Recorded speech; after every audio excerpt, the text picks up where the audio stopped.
اعوذ باللہ السمیع العلیم العظیم الحفیظ بوجہ الکریم وسلطانہ القدیم من الرجس الخبیث المخبث الشیطان اللعین الرجیم وقبیلہ ونفخہ ونفسہ وہمزہ بسم اللہ الرحمن الرحیم۔ تمام نبیوں کے سردار حضرت محمد صلی اللہ علیہ وآلہ وسلم اور تمام مذاہب کے سردار دین اسلام کے پیروکاروں، سلام علیکم۔ آج جس ہستی کا ذکر ہو رہا ہے، کرنے جا رہا ہوں، وہ مشہور ہوئے اپنی کنیت سے، یعنی حضرت ابو الحسن خرقانی رحمۃ اللہ علیہ۔ چونکہ ذکر ہوا تھا بایزید بستامی رحمۃ اللہ علیہ کا اس سے پہلے، تو حضرت بایزید بستامی رحمۃ اللہ علیہ سے ایک خاص تعلق ہے ان کا، اس لیے میں نے ان کے بعد ان کا ذکر کیا۔ حضرت ابو یزید بستامی رحمۃ اللہ علیہ سے ان کا کیا تعلق ہے اور میں ان کے بعد ان کا ذکر کیوں کر رہا ہوں؟ اصل میں یہ پیدا ہوئے ہیں 89 years after حضرت ابو یزید بستامی رحمۃ اللہ علیہ کے، 89 years after۔ تو بہت وقفہ ہے، تو پھر تعلق کیسے ہوا؟ تعلق اس طرح ہے کہ حضرت ابو یزید بستامی رحمۃ اللہ علیہ جب اپنے شہر سے چلتے، شہر سے چل کے دھستان کے قبرستان میں جہاں شہداء کی قبریں تھیں، وہاں فاتح پڑھنے کے لیے سال کے بعد جایا کرتے تھے۔ تو رستے میں پڑتا تھا خرقان، تو خرقان میں کھڑے ہو جاتے۔ اس شہر کی اور اس قریے کی کوئی ریپوٹیشن اچھی نہیں تھی، زیادہ تر چور رہتے تھے یہاں، اور آپ لوگ رک جاتے، آپ رکتے، رک کے یوں سانس انہیل کر اندر کھینچتے، سانس جیسے کوئی آدمی پھول کی خوشبو کو سونگتا ہے یا عطر کی شیشی کو سونگتا ہے۔ مریدوں نے پوچھ لیا، حضور طریقہ ہے آپ کا ہر سال، جو ہی آپ قبرستان جاتے ہیں تو یہاں رک کے سانس کیوں کھینچتے ہیں؟ کہنے لگے اس سرزمین خرقان سے ایک مرد کی خوشبو آتی ہے، آئے گا تو ہمارے بعد، لیکن آپ نے نام بھی بتا دیا، کہا نام اس کا علی، پیشہ بھی بتا دیا، کہا کاشتکاری کرے گا، اہل و عیال ہوں گے، اور ہم سے وہ مرتبے میں 3 گنا زیادہ ہوگا۔ اللہ اکبر جل شانہ۔ اور اس تذکرے، اس کا ذکر مولانا روم نے مثنوی شریف میں بھی کیا ہے، ایک پورا باب باندھا ہے، اور بالکل جو میں ترجمہ کر رہا ہوں وہ انہوں نے فارسی میں کہا ہے، اور یہی ہوا۔ اور ایک اور طریقہ، یعنی ایک اور طرح سے بایزید بستامی رحمۃ اللہ علیہ سے ان کا تعلق ابو الحسن خرقانی رحمۃ اللہ علیہ کا، وہ کیا ہے؟ وہ تعلق بایت کا تعلق جو ہے، اس سلسلے کا تعلق بنایا جاتا ہے۔ کہتے ہیں کہ خواجہ ابو الحسن مرید مولانا ترک توسی رحمۃ اللہ علیہ کے، اور وہ مرید ہیں خواجہ آرابی کے، اور وہ مرید ہیں خواجہ مغربی کے، اور وہ مرید تھے ابو یزید بستامی رحمۃ اللہ علیہ۔ تو یعنی اس طرح سے بھی ان کے ساتھ تعلق جو ہے وہ آپ کا جوڑ دیا گیا۔ حضرت ابو یزید بستامی رحمۃ اللہ علیہ کا وصال مبارک ہوا ہے 261 ہجری میں، اور ابو الحسن خرقانی رحمۃ اللہ علیہ پیدا ہوئے ہیں 350 ہجری میں۔ تو یوں ابو الحسن خرقانی رحمۃ اللہ علیہ 89 ایئرز بعد پیدا ہوئے۔ تذکرۃ الاولیاء میں 39 سال لکھا ہے کہ 39 سال کے بعد پیدا ہوئے، تو یہ کاؤنٹنگ کے حساب سے صحیح نہیں ہے، میں ان سے اختلاف نہیں کرتا، لیکن اگر وہ 261 ہجری میں ابو یزید بستامی رحمۃ اللہ علیہ دنیا سے رخصت ہوئے ہیں اور یہ 350 ہجری میں پیدا ہوئے ہیں، تو آپ خود ہی گن لیجیے۔ تو اس لیے میں جب بھی سن بیان کرتا ہوں تو میں عرض یہ کرتا ہوں، دیکھو بھائی اس کے اندر فرق ضرور ہوگا، کیونکہ یہ پرانی جتنی صدیاں گزری ہیں وہاں شروع کے سن پہ تو دھیان دیا ہی نہیں جاتا، جب وہ مشہور ہوتے ہیں تو تب ذرا سا دھیان دیا جاتا ہے۔ تو اس لیے اگر 1-2 سال فرق پڑتے ہیں تو آپ یہ نہ کہیں فلاں صاحب نے یہ لکھ دیا، انہوں نے غلط لکھا، اب ان کے خلاف فتوے لگانے شروع کر دیں، ایسا ہرگز نہیں۔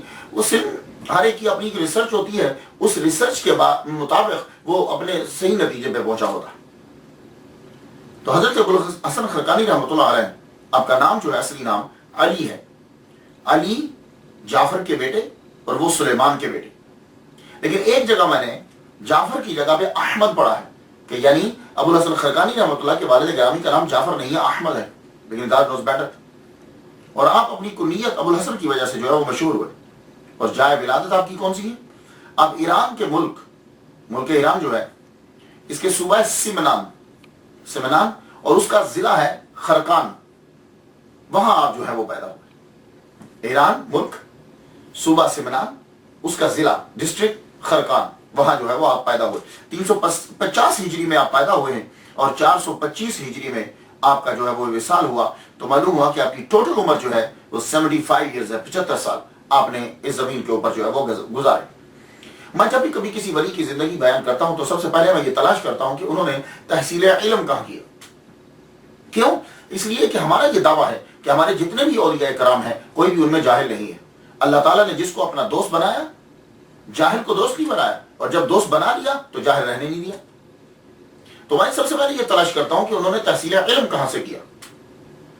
تو ابو الحسن خرقانی رحمۃ اللہ علیہ نے قرآن اور حدیث کہاں سے پڑھی؟ تو آپ نے کسی بھی مدرسہ سے جا کر قرآن اور حدیث کا علم نہیں لیا۔ آپ مادر ذات ولی ہیں۔ دیکھیے کہ جب بایزید بستامی رحمۃ اللہ علیہ 89 ایئرز پہلے آپ کی ولادت کی خبر دے رہے ہیں تو یہ آپ کی ولایت کی نشانی ہے۔ اور آپ فرماتے ہیں کہ میں اپنے ماں کے پیٹ میں تھا تو مجھے معلوم تھا چیزوں کا، کئی چیزیں مجھے یاد ہیں۔ تو تکوینی ولی اسے کہا جائے، ٹرمینالوجی کے اندر کہا جائے گا کہ یہ تکوینی ولی ہے۔ تکوینی ولی وہ ہوتا ہے کہ جو پڑھ کے نوافل پڑھ کے نہیں بنتا، اللہ تعالیٰ کی عطا ہوتی ہے اور اللہ تعالیٰ عطا فرما دیتا ہے اسے، اور وہ پیدائشی ولی ہوتا ہے۔ ابو الحسن خرقانی رحمۃ اللہ علیہ یہ نقش بندیوں اور مجددیوں کے 7ویں امام ہیں۔ یہ سن لیجئے، نقش بندیوں اور مجددیوں کے 7ویں امام ہیں، یہ پیشوا ہیں۔ تو آپ پیدائشی طور پر جو ہے وہ ولی، تو گویا کہ گھر کے اندر ہی آپ کو بنیادی چیزیں جو ہیں وہ ملتی جا رہی ہیں۔ لیکن ہم یہ نہیں کہہ سکتے کہ فلاں مدرسے میں پڑھا، فلاں استاد کے شاگرد تھے یہ۔ ہاں، یہ آپ کا طریقہ تھا کہ جب آپ پر نماز فرض ہو گئی تو پھر آپ کیا کرتے تھے؟ عشاء کی نماز وہ جو ہے خرقان میں آپ ادا کرتے اور اس کے بعد آپ چلتے بایزید بستامی رحمۃ اللہ علیہ کے روزہ کی طرف آپ چلتے۔ بایزید بستامی رحمۃ اللہ علیہ کے روزے کے اوپر جا کر مراقبہ فرماتے آپ۔ جب آپ مراقبہ کرتے وہاں تو مراقبہ کے بعد، فاتحہ کے بعد آپ دعا مانگتے۔ اب دعا مانگتے ہیں، اے اللہ جو فضل تو نے ابو یزید بستامی رحمۃ اللہ علیہ کو دیا ہے وہ ابو الحسن کو بھی عطا فرما۔ پھر آپ واپس الٹے پاؤں واپس آتے۔ اب جا کر دیکھ لیجیے آپ کہ بستام اور خرقان کا کتنا فاصلہ ہے، سمجھ آ گئی؟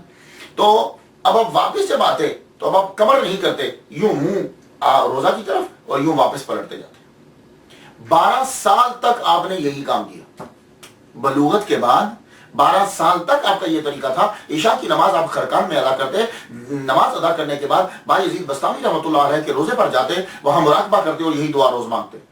12 سال جب گزر گئے تو تربت سے آواز آئی، ابو یزید بستامی رحمۃ اللہ علیہ کے روزے سے آواز آئی، اے ابو الحسن اب وقت آ گیا ہے، تو ایک جگہ بیٹھ کر مخلوق کو اللہ کی راہ دکھا، اور جو تو دعا مانگا کرتا تھا وہ قبول ہو گئی، چل الحمدللہ سے پڑھنا شروع کر دے اور خرقان کی طرف واپس پلٹ جا۔ تو حضرت ابو الحسن خرقانی رحمۃ اللہ علیہ نے جب یہ آواز سنی تو اب آپ نے سورہ فاتحہ شروع کر دی پڑھنا، الحمدللہ رب العالمین الرحمن الرحیم، اور واپس خرقان کی طرف جانے لگے۔ جب خرقان میں پہنچے تو پورا قرآن مجید پڑھ چکے تھے اور اللہ تعالیٰ نے ان کو عطا فرمایا اور وہ پورا قرآن مجید ان کو زبانی یاد ہو چکا تھا۔ یہ ہے قرآن کی تعلیم کہ یعنی بستام سے چلے، الحمد سے شروع کیا اور والناس خرقان تک ہو گیا اور پورا قرآن مجید زبانی یاد ہو گیا۔ یہ ان کی نظر ہے، اللہ کا کرم ہے۔ اللہ تعالیٰ نے تمام باطنی دروازے بھی کھول دیے، تمام علوم آشکار ہو گئے، گویا کہ علم لدنی عطا فرما دی۔ اب اللہ تعالیٰ نے کتنے مراتب ان کے طے کیے، ایک طویل گفتگو ہے، اور ابو الحسن خرقانی رحمۃ اللہ علیہ پر بہت زیادہ لکھا ہے، جس نے بھی لکھا بہت زیادہ لکھا۔ اور اگر آپ ڈیٹیل سے پڑھنا چاہتے ہو تو میں ریکمینڈ کروں گا آپ کے لیے تذکرۃ الاولیاء، اس کے اندر آپ پڑھیے بایزید بستامی رحمۃ اللہ علیہ کی پرواز اور ابو الحسن خرقانی رحمۃ اللہ علیہ کی پرواز جو ہے، اور پھر مراتب اور درجات جو ان کو عطا ہوتے گئے اور ان پر جو چیزیں آشکار ہوتی گئیں یہ ان کو واضح کرتے گئے، بتلاتے گئے۔ تو وہ آپ جا کے تذکرۃ الاولیاء کے اندر ڈیٹیل کے ساتھ جو ہے وہ آپ پڑھ سکتے ہیں، لیکن میں چند گوشوں پہ گفتگو کرتا ہوں، ایک تو ٹائم نہیں ہوتا اور دوسرا ایک میرا متمع نظر کچھ اور ہے۔ اولیاء کرام کے بارے میں جو بتانا چاہتا ہوں چیزیں، وہ چند چیزیں میں ان میں سے اسٹڈی کرنے کے بعد چنتا ہوں۔ اب دیکھیے تحصیل علم کے بعد دوسری چیز میں جو دیکھتا ہوں اولیاء کرام کے اندر، وہ میں دیکھتا ہوں توحید اور رسالت کے بارے میں ان کا کیا کنسپٹ ہے. کیونکہ دھندلا کر دیا ہے اولیاء کرام کا تصور لوگوں کی نظر کے اندر. لوگ اولیاء کرام کو پتہ نہیں کیا سمجھتے ہیں. میرا جو متبع نظر ہے، جو میں نے یہ سلسلہ شروع کیا ہے، اور میں امید کرتا ہوں کہ آپ لوگ میرے ساتھ تعامل کرو گے، کیونکہ اس کے اندر کسی کو کوئی لالچ نہیں ہے. اللہ کی رضا کی خاطر ہم اولیاء کی سیرت کو دوسروں تک پہنچا رہے ہیں. توحید اور رسالت دوسرا عنوان میں لیتا ہوں ان کی زندگی سے. اب ابو الحسن خرقانی رحمۃ اللہ علیہ میں دیکھتا ہوں کہ یہ توحید پر ان کا ایمان اور حضور پر ان کا ایمان اور اس کا اظہار وہ کیسے کرتے ہیں. سنیے، آپ ایک دن فرماتے ہیں، اے اللہ، میں ہر جگہ تیرا غلام ہوں، تیرا بندہ ہوں، اور تیرے محبوب سلطان الانبیاء کا میں نوکر ہوں. دونوں چیزیں آ گئی، دونوں چیزیں آ گئی. اللہ تعالیٰ کو کہہ رہے ہیں کہ میں تیرا بندہ، اور حضور سے کہہ رہے ہیں کہ میں آپ کا نوکر. اور پھر ایک جگہ فرمایا ہر شے کی انتہا ہے، ہر شے کی انتہا ہے. بعض جگہ کہ مجھے ہر شے کی انتہا معلوم ہو گئی، لیکن حضور صلی اللہ علیہ وآلہ وسلم کے مدارج کی کوئی انتہا نہیں. یہاں وہ تسلیم کر گئے کہ محمد مصطفیٰ صلی اللہ علیہ وسلم سب سے افضل ہے. حضور کے مدارج کی کوئی انتہا نہیں، اور اللہ کی مغفرت کی بھی کوئی انتہا نہیں. تو یہاں خدا تعالیٰ کو غفور و رحیم تسلیم کر لیا. اور پھر ایک جگہ یوں اقرار اور اظہار کیا، اور یہ بالکل رسالت پر ایمان، مکمل ایمان.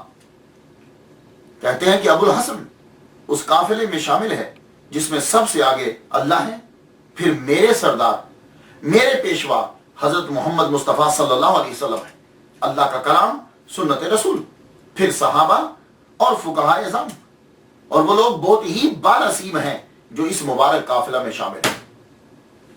یہ سنتے جائیے گا، اور جب ان چیزوں کو آپ سن لیں تو پھر کبھی کسی کی بات مت سنیے گا کہ اس نے کہا کہ میں یہ نو. آپ کہہ رہے ہیں کہ میرے قافلے کا سردار سب سے آگے اللہ پاک ہے، اور مخلوق میں اللہ کے بعد محمد صلی اللہ علیہ وسلم، پھر صحابہ کرام، پھر فقہاء.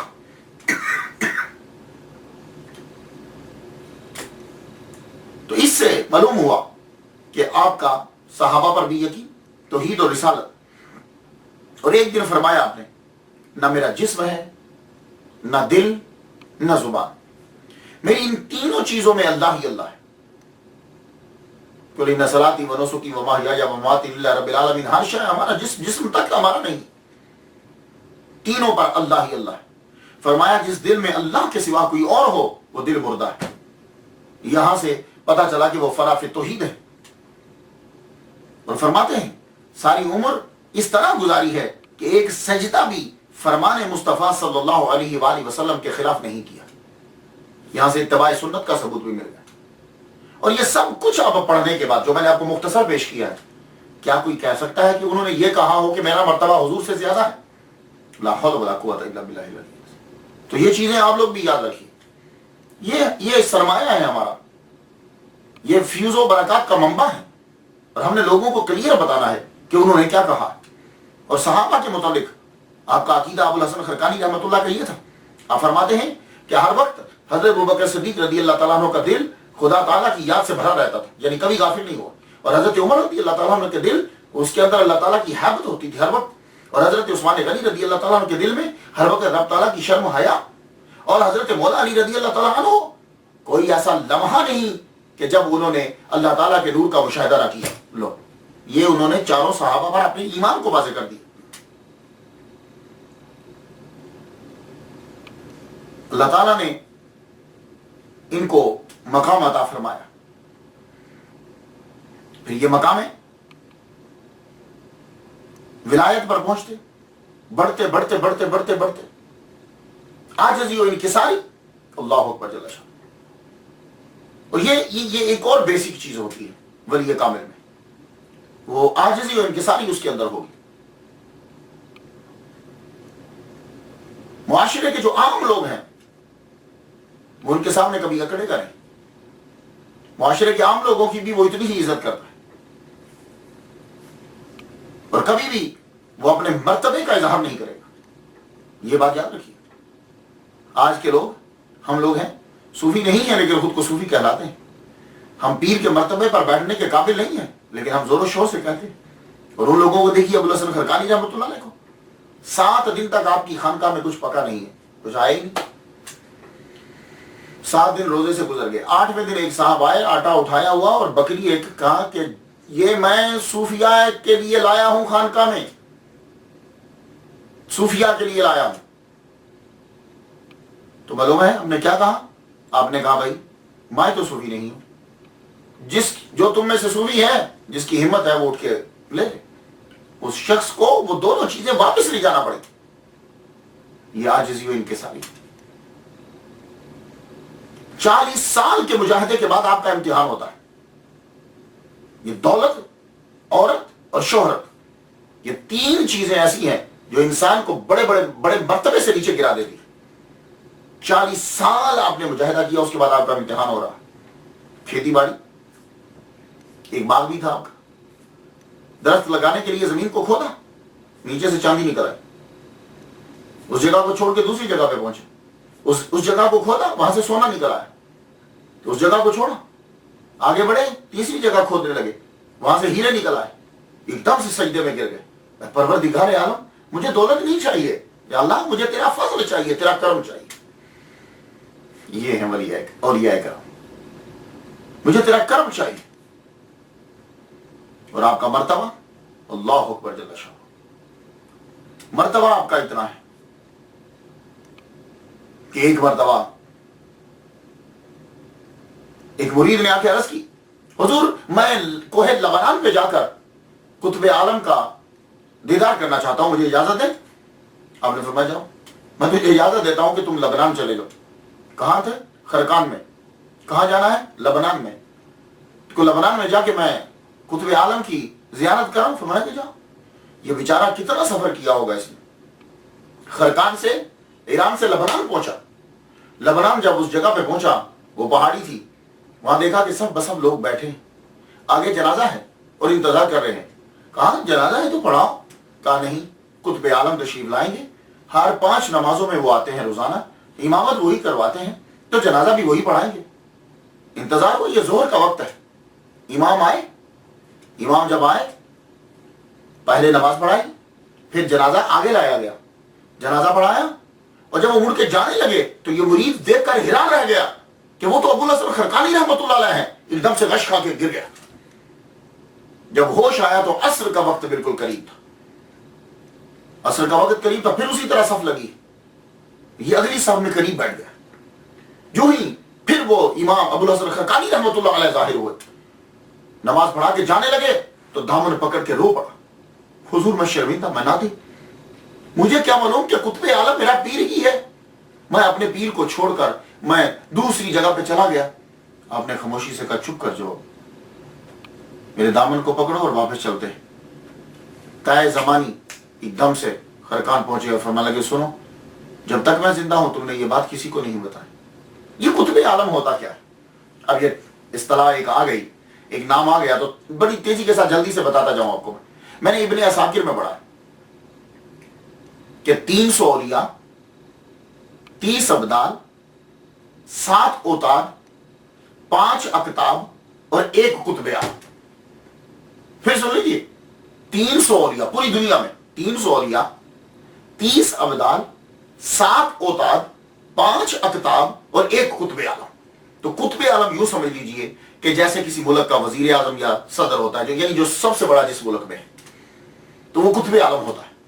اور قطب عالم کے لیے طے زمانی کوئی چیز نہیں ہے، یہ مسافت، یہ سفر کوئی معنی نہیں رکھتا، وہ چشم زدن کے اندر پوری دنیا کا سفر کر سکتا ہے قطب عالم۔ اب آپ نے دیکھا کہ 5 نمازیں یہ وہاں جا کے پڑھاتے ہیں لبنان میں، اور قطب عالم، اللہ اکبر۔ اور یہ بچپن میں بھی ایسا ہوتا تھا ان کے لیے، کبھی کبھی خرقان سے 1 سیکنڈ میں پہنچ جاتے تھے، بس چشم زدن میں پہنچ جایا کرتے تھے۔ اللہ اکبر جل شانہ، اللہ تعالیٰ نے ان کو اتنا مرتبہ عطا فرمایا۔ اور ابو الحسن خرقانی رحمۃ اللہ علیہ چونکہ یہ نقشبندیوں اور مجددیوں کے امام ہیں، پیشوا ہیں ساتھ، تو یہ سماج و قوالی ہے نا، نقشبندیوں میں نہیں ہوتی ہے، قادریوں میں بھی نہیں ہوتی، یہ چشتیوں میں زیادہ تر ہوتی ہے، ایک سلسلہ ہے تبلیغ کا، جیسا بھی اندازہ ہوگا۔ یہ سماج جو ہے ایک متنازع مسئلہ ہے، لیکن میں آپ کو بتا دوں ابو الحسن خرقانی رحمۃ اللہ علیہ جو فرمایا کرتے تھے کہ سما کے ذریعے نہیں، تم قرآن کے ذریعے سے خدا کی حد تک پہنچو، تو قرآن پڑھنے کو بڑا ترجیح دیتے تھے کہ زیادہ سے زیادہ جو ہے وہ قرآن مجید کو پڑھو، اور فرمایا کرتے تھے کہ سماع اس کے لیے جائز ہے، قوالی اس کے لیے جائز ہے کہ جو عرش سے لے کر تحت الثری تک ہر شے کو ایک نظر سے دیکھ رہا ہو۔ سن لیجئے، یہ آج کی قوالی تو اس پائے میں پہنچتی ہی نہیں ہے۔ تو میں اس کی تشریح یوں کرتا ہوں کہ سماع مخصوص ارشادات، مخصوص آلات، مخصوص لمحات، مخصوص حضرات میں ہوتا ہے، بس۔ یہ تو قوالی آج کی جو ہے یہ تو فراڈ ہے، گانا ہے سراسر۔ وہ جو قوالی کیا بھی کرتے تھے نا، جو سماع جن اولیاء کرام کے سماع ہوتا تھا، ذرا پلیز اسے پڑھ لیجئے۔ وہ کیا ہوتا تھا؟ وہ لوگ خود باوضو ہوتے تھے، شرع کے پابند ہوتے تھے، محفل میں کسی بچے کو بیٹھنے کی اجازت نہیں ہوتی تھی، اور سننے والے بھی باشرہ ہوتے تھے، اور کلام بھی مخصوص ہوتا تھا۔ یہ کلام نہیں ہوتا تھا۔ تو آپ زیادہ تر ترجیح جو ہے وہ اسی کو دیا کرتے تھے۔ اور پھر ایک اور بات جو اولیاء کرام میں دیکھتا ہوں، وہ یہ دیکھتا ہوں کہ میرا یہ یقین ہے کہ جو جتنا اللہ کے قریب ہوگا وہ اتنا ہی اس کے بندوں کی خدمت بھی کرے گا، اس کے لیے آسانی کرے گا۔ تو میں اسٹڈی کرتے ہوئے خدمت خلق دیکھتا ہوں کہ اس ولی کامل کے اندر یہ چیز، یہ صفت ہے، کیوں ہمیں آج کے دور میں یہ چاہیے۔ تو خدمت خلق حضرت ابوالحسن خرقانی رحمہ اللہ تعالیٰ کے اندر ہم اس چیز کو دیکھتے ہیں۔ تو آپ نے بھی خانقاہ بنائی ہے، لنگر خانہ کھولا ہے، اور ہر ولی کا یہ طریقہ ہوتا ہے۔ لیکن ابوالحسن خرقانی رحمۃ اللہ علیہ کا خاص جملہ سماعت کر لیجئے اس کے اندر۔ آپ فرماتے ہیں کہ 24 گھنٹوں میں کسی مومن کو جو تکلیف نہ دے، گویا کہ وہ حضور کی محبت میں رہا ہے۔ یعنی رات اور دن میں کسی بھی مسلمان کو تکلیف نہیں دی تو گویا کہ وہ حضور کی محبت میں رہا، اور جس نے رات اور دن 24 گھنٹے کے اندر کسی لمحے بھی کسی مومن کو تکلیف دے دی، اس نے اس دن کی ساری عبادت کو ضائع کر دیا۔ اللہ اکبر جل شانہ۔ یہ ہے ولی کامل جن کو ہم پیر کہتے ہیں۔ یہ ہیں کہ ایک مومن کو تکلیف دے دی تو پورے دن کی عبادت جو ہے وہ ضائع ہو گئی۔ تو فرماتے ہیں اللہ سے دوستی کا دعویٰ اس شخص کا جھوٹا ہے کہ جس کو اس کی مخلوق سے پیار نہیں۔ تم کہتے ہو کہ میں اللہ سے پیار کرتا ہوں اور اس کی مخلوق سے نفرت کرتے ہو، یہ دعویٰ تمہارا جھوٹا ہے۔ اور مہمان یہ بھی خدمت خلق میں آتا ہے۔ مہمان جب کسی کے گھر میں آ جاتا ہے تو حضرت ابوالحسن خرقانی رحمۃ اللہ علیہ نے یہ فرما دیا ہے کہ مہمان جب تمہارے گھر میں آ جائے تو سارے جہان کی نعم، یعنی جسے اردو میں نعمتیں کہتے ہیں، سارے جہان کی نعمتیں ایک لقمہ بنا کر اگر اس مہمان کے منہ میں دے دی جائے، یعنی اس کو پیش کر دی جائے کھانے کے لیے، سارے جہان کی نعمتیں، تو تب بھی حق ادا نہیں ہوگا۔ یہ ہے ولی کام۔ اس لیے ہم انہیں مانتے ہیں۔ اس لیے میں کہتا ہوں کہ if you want to change your life, listen and read the stories of friends of Allah۔ اس لیے میں کہتا ہوں کوئی چیز کلک کر جائے گی آپ کو، اس لیے شامل ہو جائیے آپ میرے ساتھ تاکہ ہم یہ پیغام آگے تک پہنچا سکیں۔ تقویٰ کے بارے میں پڑھا جاتا ہے، سنا جاتا ہے کہ تقویٰ ہے کیا۔ مختلف لوگوں نے مختلف تعریف کی ہے۔ حضرت ابوالحسن خرقانی رحمۃ اللہ علیہ کیا فرماتے ہیں؟ فرماتے ہیں کہ تقویٰ کیا ہے؟ اس طرح زندگی بسر کر کہ کرامن کاتبین کو واپس بھیج دے۔ اب اس چیز کو ذرا سمجھیے گا۔ اس طرح زندگی بسر کر کہ کرامن کاتبین، یعنی یہ دونوں فرشتے بیٹھ بیٹھ کے یہ تک ان کی ضرورت ہی نہ رہے، واپس چلے جائے۔ اگر ایسا نہیں تو رات کے وقت ان کے ہاتھ سے دیوان لے لیں، اور اگر یہ بھی نہیں کر سکتے تو کم از کم یہ تو کرو کہ جب فرشتے واپس جائیں اللہ کے پاس تو یہ کہیں کہ وہ نیکی اس نے کی تھی۔ یعنی تیری زندگی اس طرح کی ہونی چاہیے، ضرورت ہی نہ رہے، ڈائریکٹ تیرا رابطہ اللہ تعالیٰ سے، اور اللہ تعالیٰ کا ہر کام تو کر رہا اور فنا ہو اس کی توحید کر۔ اور میں نے جو یہ ولی کامل پہلے دیکھے ہیں کہ جنہوں نے مومن کی طاقت کے اسرار کھول دیے کہ مومن کے اندر طاقت کتنی ہوتی ہے۔ ہم لوگ اپنے آپ کو کمزور سمجھتے ہیں، اس کی وجہ یہ ہے کہ ہم نے روحانیت کو چھوڑ دیا ہے۔ جب ہم روحانیت کے اندر آ جائیں گے، ولیوں کے پیچھے چلنے لگ جاتے ہیں، ولایت کے رستے پہ چلتے ہیں، تو پھر کیا ہوتا ہے؟ اب مومن کی طاقت کو ابوالحسن خرقانی رحمۃ اللہ علیہ کی نظر سے سن لیجیے۔ آپ فرماتے ہیں، ابوالحسن خرقانی رحمۃ اللہ علیہ نے فرمایا، کہتے ہیں کہ ایک مومن کو، ظاہر یہاں مومن سے مراد ولی کامل ہے، ایک مومن کو 40 فرشتوں کی ہیبت عطا کی جاتی ہے، یعنی اس کے اندر جو پاور ہوتی ہے وہ 40 فرشتوں کی ہیبت اور دبدبہ عطا کیا جاتا ہے، اور یہ ہیبت پوشیدہ رکھ دی جاتی ہے تاکہ بندوں کے ساتھ میل جول جو ہے وہ رہے۔ سب سے پہلے انہوں نے یہ سر کو کھول دیا کہ ایک مومن کے اندر 40 کم از کم 40. اور آپ نے فرمایا یہ ابو الحسن خرقانی رحمۃ اللہ علیہ مجددیوں اور نقشبندیوں کے ساتھ میں پیشوا کہتے ہیں کہ 3 جگہیں ایسی ہیں کہ فرشتے ہیبت کھاتے ہیں، یعنی ڈرتے ہیں، خوف کھاتے ہیں. کس سے؟ ہم سے، آپ سے، ہم لوگوں سے نہیں. یہ ولی کامل کی بات ہو رہی. پہلی جگہ ملک الموت جب وہ جان لینے آتے ہیں، دوسری یہ کرامن کاتبین لکھتے ہوئے، اور تیسری جگہ منکر نکیر سوال کرتے ہوئے خوف کھاتے ہیں ولی کامل سے، مومن سے. اب پھر وہی مسئلہ آ گیا کرامت کا. آپ بھی سچے اور سچے اولیاء کی طرح کرامت دکھانے سے بھاگتے ہیں. فرماتے ہیں کہ اللہ نے مجھے بڑی طاقت عطا فرمائی، مگر لوگوں پر رعب جمانے کے لیے کرامت کا اظہار میں نہیں کرتا. دیکھ لیا آپ نے، آج کل لوگ فوراً ذرا کوئی خواب آیا نہیں تو صبح بتایا نہیں تاکہ لوگوں کے اوپر اثر پڑے، اور کرامات لکھتے جاؤ. تو فرماتے ہیں میں کرامت کا اظہار نہیں کرتا. کہی کیوں؟ کیونکہ جو ظہور کرامت کی خواہش رکھتا ہے اس پر اللہ کرامت کے دروازے بند کر دیتا.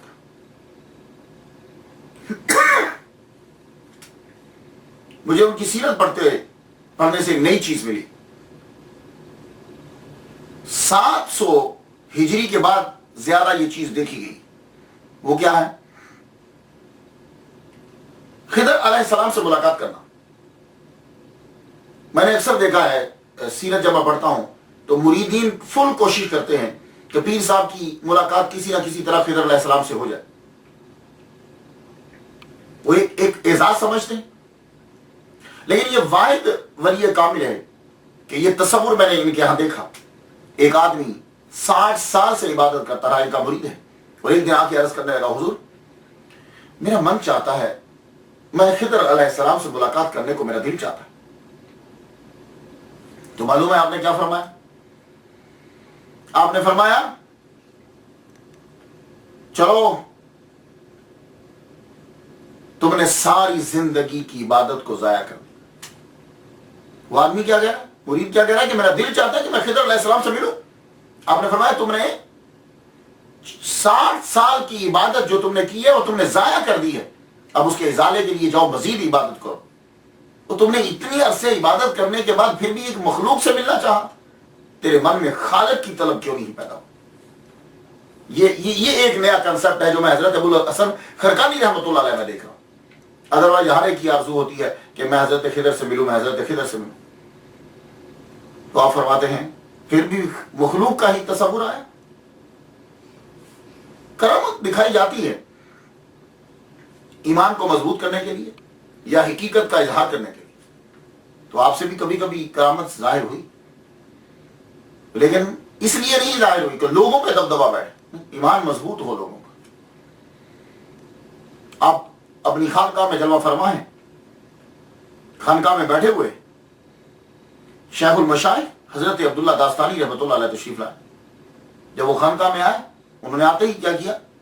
مریدین بیٹھے ہوئے، ان کے سامنے تشت پڑا ہوا ہے، تشت ٹرے، اس میں پانی ہے.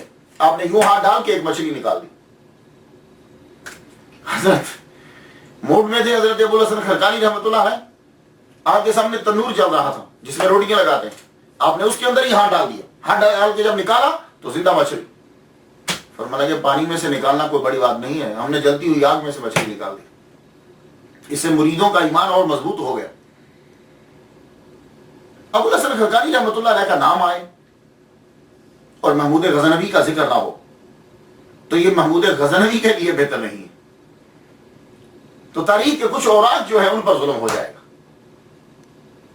محمود غزنوی اس کو بڑا شوق تھا کہ جتنے بڑے بڑے لوگ ہیں جیسے کہ ابو علی سینا، اسکالرز بڑے بڑے، یہ میرے دربار میں رہیں. اس نے قاصد بھیجے حضرت ابو الحسن خرقانی رحمۃ اللہ علیہ کے پاس کہ ان سے جا کے کہو کہ محمود غزنوی آپ کو ملنا چاہتا ہے اور آپ میرے دربار میں تشریف لائیں. اور یہ بات محمود غزنوی کو معلوم تھی، یہ اسے معلوم تھی کہ وہ میرے دربار میں نہیں آئیں گے. تو کہنے لگا جب وہ یہ کہیں کہ میں نہیں جاتا تو ان کے سامنے یہ آیت پڑھنا